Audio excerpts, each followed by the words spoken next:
So when we look at exponents, we also want to look at rational exponents. So rational exponents are the rational part of the exponent is going to be the numerator is a power, the denominator is a root. So if we want to rewrite this as a square root form, we're going to write power b to the root c.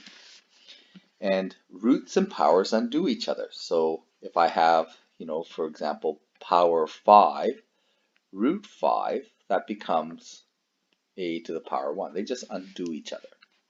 Okay. So when we do these problems, we can kind of still use our exponent rules, but we have to consider that this is a root 3, and cube root, and this is power 5. So I'm going to apply the cube root here because I see a perfect power of 3 here. So actually, let's just split this up. So this is going to be convenient, okay, because I've got a power 3 and a cube root. I'm going to multiply this together because this is power to power. Well, this is nice and convenient because I get 9 times 5, 5 times 3. This is 45 over 15, which will simplify to just power 3. So this power 5 and this root 5 undo each other. This power 9 and this cube root actually, since they're in ratio with each other, they actually will undo each other too. We have y, and it's going to end up being 15 over 30. Okay, these can actually cancel out. We could actually simplify as we go, and we're going to end up with 5 over 10, or 1/2. This is going to simplify to 1/2. So writing this out, I'm going to end up with 3 to the power 5, x cubed, y to the power 1/2. Okay, because we can simplify this ratio.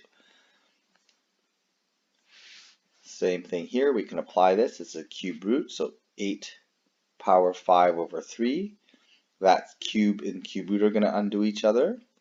Right? We can just apply exponent rules here. Power 3, root 3, those will cancel. I'm just going to write it like this, 5 over 20. That's going to simplify even further. Times y. Okay, I've got a power 6 root 3. I'm just going to multiply that all together, and I'm going to get 30 over 45, and again that'll simplify to 2/3. So this becomes cube root of 8 is 2 to the power 5. This power can simplify to 1/4. This power can simplify to 2/3. So these are rational powers, and we can apply exponent rules. As long as we keep our algebra correct, we can apply exponent rules with rational powers.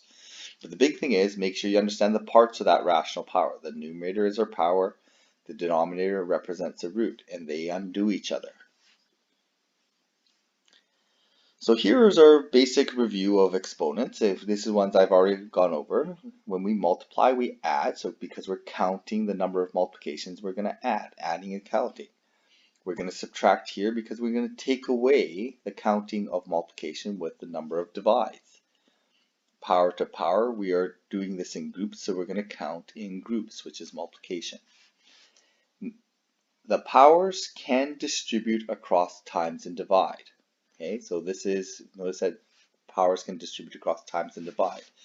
One thing to be careful of, okay, there is plus minus math, there is times divide math, and there is power math. Okay, these are compatible. We can group these together. We can multiply and divide across plus minus using the distributive properties. We can distribute across multiplication. Here we have times and divide, and we can distribute powers across times and divide. That's what happened here. This power can distribute across times and divide parts. Okay, and that's okay.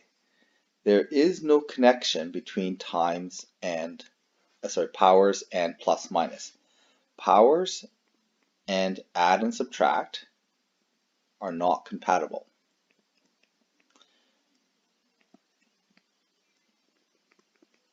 Okay, there are not any rules, algebraic rules that we can apply where powers mix with plus minus. We don't want to go there, okay? If you're doing that, you're likely making an error, algebraic errors. You're doing something that's incorrect.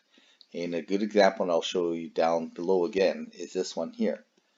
A plus b squared is not equal to a squared plus b squared. This does not work, ever.